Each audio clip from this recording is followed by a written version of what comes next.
Assalamualaikum warahmatullahi wabarakatuh. Kang Bro, ketemu lagi dengan Iwan Benaran Kang Mas. Jangan tenang Cak, hari ini sepertinya banyak drama di sirkuit Sepang. Hari ini walaupun kita tahu bahwa semuanya dilakukan pada kondisi dry atau kering, akan tetapi ternyata banyak pembalap yang jatuh, longsor, crash. Pecco Bagnaia juga justru 2 kali kalau nggak salah ya tadi ya, 2 kali atau 3 kali Cak ya. Dan juga Fabio Quartararo yang justru apes Cak. Kita perhatikan bahwa Fabio memang berusaha keras untuk mengejar ketertinggalannya, dan kita tahu bahwa Fabio ini ada beberapa sektor yang cukup lemah, dan di sini kita lihat bahwa ternyata gila Kang Mas, ini Jorge Martin yang kenceng banget Cak. Martin yang menggunakan Ducati ternyata mampu menumbangkan lap time all best lap time dari Fabio Quartararo tahun 2019 menggunakan M1, di mana dia menorehkan waktu 1 menit 58.300 sekian ya detik. Ternyata hari ini lewat Jorge Martin dia menumbangkan dengan 1 menit 57,600 sekian detik. Jadi ini luar biasa. Ini berarti si Martin ini kenceng pol Cak. Kita tahu Suzuki memperkenalkan sebuah desain fender yang cukup unik, tapi kita bahas nanti. Dan juga kita perhatikan bahwa secara umum sepertinya memang tekanan buat Fabio ini sangat kuat. Fabio sepertinya tertekan walaupun dia terus tersenyum. Dia mengatakan si nothing tulus, dia harus fight, dia harus attack, dia harus berjuang, dia akan bertempur apapun yang terjadi karena sudah nothing tulus. Dengan angka poin 14 tertinggal dari Pecco, jelas dia harus fight, kalau enggak ya percuma. Dan juga informasi dari Pol Espargaro, Pol bahkan mengatakan bahwa sepertinya Ducati akan melindungi Pecco, akan mengelilingi Pecco. Jadi akan melindungi dan mengelilingi, bahasanya tuh artinya ya udah Ducati Cup aja Cak, bosnya susah amat ya. Di luar pada hasil dari kualifikasi yang Fabio di mana dia di posisi ke-12, ternyata Fabio setelah dia crash pada free practice keempat mengalami patah tulang di jari tengahnya. Nanti akan dicek lagi sama dokter pada saat pasca race, tapi besok sepertinya akan menggunakan painkiller. Informasi dari Fabio demikian. Ini kok apes Kang Mas, kita akan bongkar apakah ini akan menjadi problem buat Fabio Quartararo. Nah, gak usah berlama-lama Cak, kita bongkar saja detailnya seperti apa, termasuk beberapa informasi buat semuanya di Sepang hari ini. Inilah video yang sudah Wibi siapkan bersama semuanya. Sama intip saja langsung Cak. Nah, seperti biasa Kang Mas, kita akan menggali secara gamblang tentang lap time-nya Cak. Kita ingin tahu hasil kualifikasi hari ini termasuk juga lap time dan lain-lainnya. Kita bisa lihat bahwa hari ini kita berikan acungan jempol angkat topi buat Jorge Martin yang berhasil menjadi pembalap terkencang dengan sabet pole position. Jadi Jorge Martin ini bahkan menumbangkan best all time lap record yang ditorehkan oleh Fabio Quartararo di tahun 2019 yang mencapai 1 menit 58,3.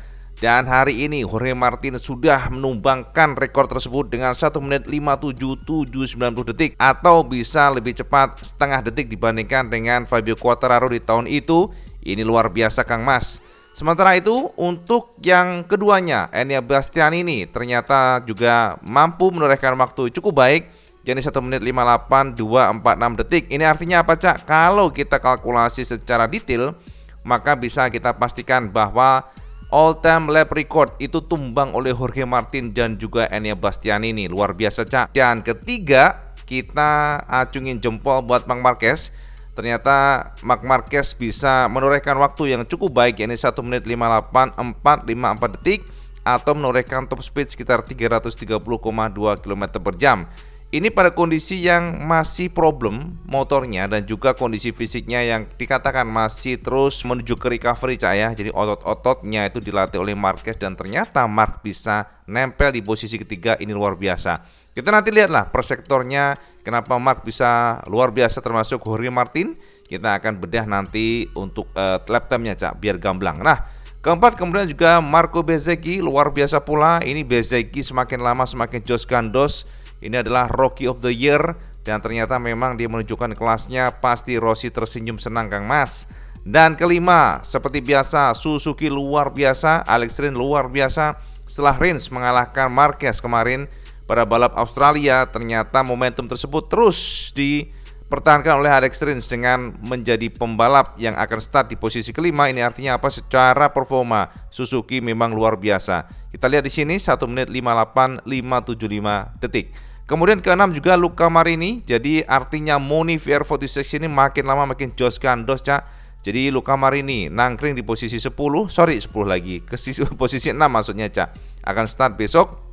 Dan kemudian ketujuh juga Franco Morbidelli. Ini luar biasa. Kan Morbidelli bisa kita katakan lebih baik dibandingkan dengan Fabio Quartararo sekalipun, Termasuk juga Maverick Viñales yang menunggang Aprilia ternyata hari ini juga lebih baik dibandingkan dengan rekannya, di mana Maverick akan start di posisi ke-8 dan menorehkan lap time 1 menit 58.766 detik dan top speed di angka 329,2 km per jam. Penantang juara dunia dari Fabio hari ini ternyata harus start di posisi 9. Disayangkan, Cak, sangat disayangkan karena dia sebelumnya sangat bagus lap time-nya, akan tetapi dia mengalami crash pada final lap sehingga dia akhirnya harus puas start di posisi 9. Ke-10 ada Alex Spargaro dan Alex ini akan start di depan Joan Mir. Sementara Fabio Quartararo hari ini karena kondisinya di mana tangannya sempat, ya bukan sempat lagi, memang patah, Cak. Jadi memang patah pada jari tengahnya untuk tangan kiri. Ternyata Fabio harus puas untuk start di posisi ke-12.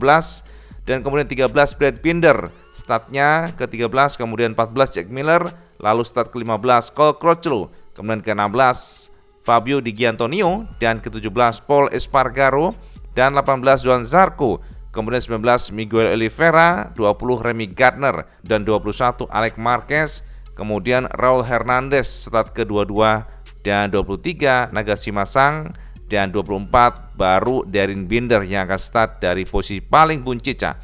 Nah, ini adalah data di mana untuk pole position Jorge Martin menjadi salah satu pembalap yang menorehkan all time record sekali lagi, jadi menggeser posisi Fabio Quartararo tahun 2019.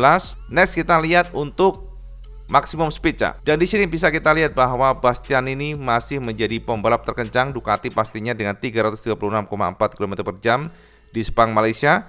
Lalu Martin ya menempati posisi kedua dengan 334,3 km per jam, dan Ducati lagi Luca Marini dengan 332,3 km per jam. Dan sekali lagi mesin Suzuki mencengangkan kita semua, Cak, karena Suzuki Gesek RR mampu menembus top speed yang sama dengan Luca Marini, yakni 332,3 km per jam.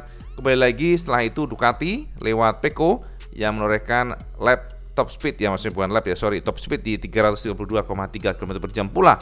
Nah, setelah itu langsung Joan Mir Suzuki pula. Jadi kita perhatikan di sini, Cak, yang bisa jabani power Ducati hanya Suzuki di sini. Baru kemudian Fabio ternyata cukup baik pula dengan 330,2 km per jam. Dan kita lihat di sini ternyata Marc Marquez adalah pembalap yang juga ya kita katakan top speednya ternyata sudah identik dengan Yamaha, Cak. Ora istimewa Kang Mas. Ini yang menjadi PR Honda. Dan Honda juga bereaksi perihal ini sebab Alberto Puig tempat mengatakan ke media bahwa pemandangan di Phillip Island kemarin gimana Marc Marquez dengan mudah disalip oleh Suzuki Gesek RR lewat Alex Rins membuat Honda bereaksi. Kita akan kutip kata-katanya nanti, Cak. Dan yang terakhir di sini adalah Marco Bezzecchi dengan 326,2 km per jam. Ternyata Kang Mas ya kita perhatikan di sini, dilalah kok ya Bezzecchi paling buncit ternyata ya, bahkan di bawah dari mesin Yamaha. Itulah settingan itu penting dan kita yang jelas top speed is not everything. Katanya demikian ya. Monifer 46 pembalap ya, rider ini dia sangat baik di T2 dan Alex Spargaro ternyata juga sangat baik di T2 ini, termasuk Luca Marini oke lah ya. Artinya Luca Marini tidak bergeser dari posisinya, masih menjadi ranking pembalap keempat untuk T2 ini, dan Maverick Viñales baru dia merangsek ya. Jadi dia bisa menempel di posisi best 5. Artinya apa? T2 cukup baik ya untuk Maverick Viñales, termasuk juga Quartararo. Dan di sini Marc Marquez tidak bergeser, Cak. Marquez kurang bagus, ya standar lah untuk T1, T2 tidak istimewa. Nah, sementara untuk Pecco ternyata lumayan terpuruk pada T2 ini, tidak bisa melakukan apapun. Dan kita lihat sekarang ke T3. Nah, untuk T3 ini bisa kita pastikan Jorge Martin masih menjadi jawara, Cak. Dan kita juga lihat Marc Marquez menunjukkan taringnya pada T3 ini sangat perkasa dan dia bisa nempel di posisi terbaik kedua di belakang Martin. Kemudian ketiga Alex Rins juga menunjukkan potensinya di sini, termasuk Bezzecchi, Luca Marini, kemudian Bastianini dan sebagainya. Dan kita lihat di sini Fabio Quartararo kembali suffering, termasuk Pecco ini juga sangat kesulitan di T3. Dan pada final sektor jadi final ngomongnya, Cak. Final sektor kita lihat ternyata Martin masih perkasa, gak heran dia menjadi pembalap yang sangat kencang di sini. Kemudian Bastian ini kembali melesat ke atas. Artinya apa? Pada T4 ini Bastian ini memang perkasa. Jadi T1 dan T4 Bastian ini jos gandos tenan.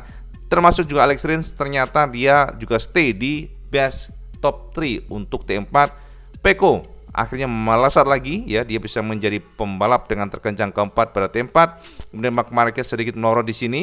Artinya apa? Marquez hanya sangat bagus di T3, Cak. Sementara lainnya dia so-so ya, kita perhatikan. Kemudian juga Luca Marini, lalu Maverick Viñales, Alex Espargaro, dan di sini pada T4 ternyata Fabio Quartararo suffering Kang Mas. Jadi ini konfirmasi buat sampean semuanya yang mungkin penasaran siapa-siapa pembalap yang kuat per sektornya dan best partial time ini bisa memberikan gambaran ke kita bagaimana perkasanya Jorge Martin. Dan pada kondisi normal seharusnya Martin bakal sangat kencang besok nih. Kita lihat saja, Cak, besok, Cak. Nah, ini WB juga ingin share ke sampean semua, Cak. Mungkin yang belum tahu bahwa di Sepang hari ini Suzuki memperkenalkan fender desain yang sangat unik. Kita perhatikan di sini, Cak. Jadi fender Suzuki Gasek RR, kita lihat ada semacam coakan ya, kita perhatikan di sini, Cak. Nah, ini adalah fender yang didesain sedemikian rupa, dicoak-coak begini. Ini tujuannya tentu saja ada tujuan. Jadi memang nggak wajar ya kita perhatikan, tapi desain itu dipikirkan untuk memberikan sesuatu keuntungan dan dikonfirmasi oleh Suzuki bahwa mereka membuat fender ini untuk membantu pendinginan ban di Sepang, Malaysia. Karena trek atau suhu aspalnya yang cukup panas berkisar 45 derajat sampai dengan 46 derajat Celcius, sehingga dibutuhkan cooling system untuk membantu pendinginan ban lebih cepat.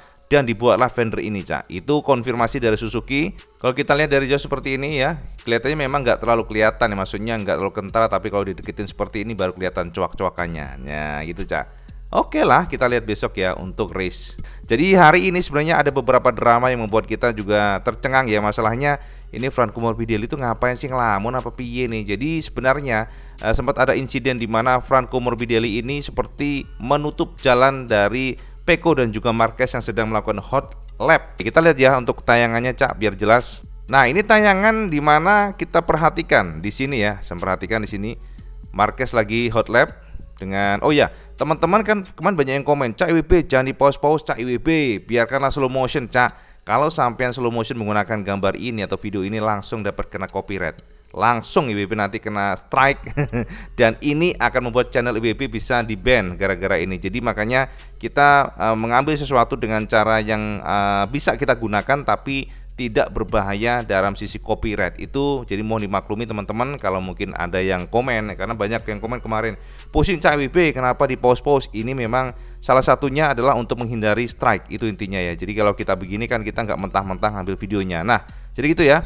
Ini adalah detik-detik di mana kita lihat tuh ya, jadi sudah kenceng, tiba-tiba posisi dari Morbidelli seperti menghalangi, dan ini dia slow, Cak. Ini slow banget. Tiba-tiba juga heran nih, kok ini kenapa ini, kok bisa rada ngelamun apa gimana nih, padahal ini sedang hot lap. Dan lihat ini posisi dari Marquez pun juga lagi kencang di belakang Pecco dan nyaris tubrukan nih, Cak, nyaris tubrukan.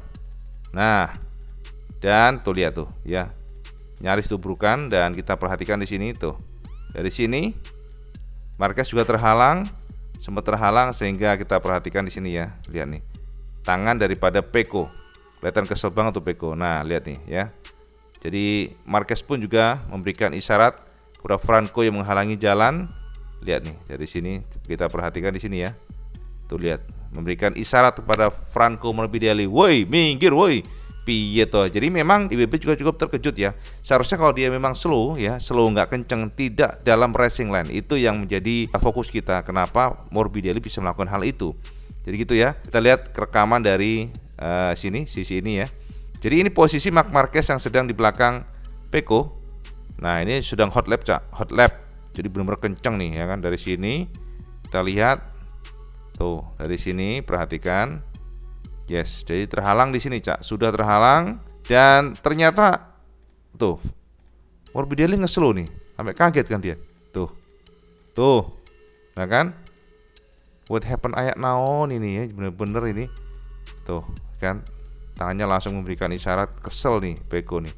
Padahal satu ini nih, satu akademi nih. Hampir nabrak tuh. Tuh. Push, menghindar Marquez. Tuh. Wah, jangan kacau tenan ini. Nah, lihat kan dari sini. Nih. Push. Wush nih. Wush hampir. Nah, jadi gara-gara insiden ini pada akhirnya Franco Morbidelli, lihat tanda Marquez kesel nih, akan dijatuhi hukuman double long lap penalty pada race besok. Nah, jadi gitu Kang Mas ya, informasi buat sampean tentang Sepang Malaysia hari ini. Jadi jangan lupa besok race jam 2 siang, dan kalau kita perhatikan sepertinya dari kacamata pribadi, jika Fabio seperti biasa, kalau dia tidak bisa lepas, startnya nggak bagus, akan sangat sulit bagi Fabio bisa maju ke depan. Akan tetapi masih ada harapan, Cak. Ada harapannya apa ya? Harapannya adalah ini kan aspalnya luas banget, 16 meter. Artinya dia tidak harus selalu di belakang pembalap lain sehingga bisa menjaga heat atau panas dari bannya supaya nggak overheat. Ya bisa aja demikian, akan tetapi secara umum yang menjadi masalah bagi Fabio adalah less power, kurangnya tenaga, dan ini memang dikonfirmasi oleh Cal Crutchlow yang memastikan bahwa ternyata penyakit Yamaha itu nggak hanya tentang less power, tapi dari kacamata Cal Crutchlow yang mengatakan ya ke media, IB juga cukup terkejut juga ya, baru tahu juga sih ternyata dari Cal bisa dikonfirmasi bahwa Yamaha memiliki penyakit pada gear 1, 2, dan 3. Jadi konfirmasi dari Cal yang saat ini menggantikan posisi dari Dovi. Saya tahu kan, Cal sudah membalap ya berkali-kali, dan ternyata Cal memberikan konfirmasi the problem pada M1 tidak hanya less power, tapi M1 pada gigi 1, 2, dan 3 ternyata terlalu agresif engine-nya.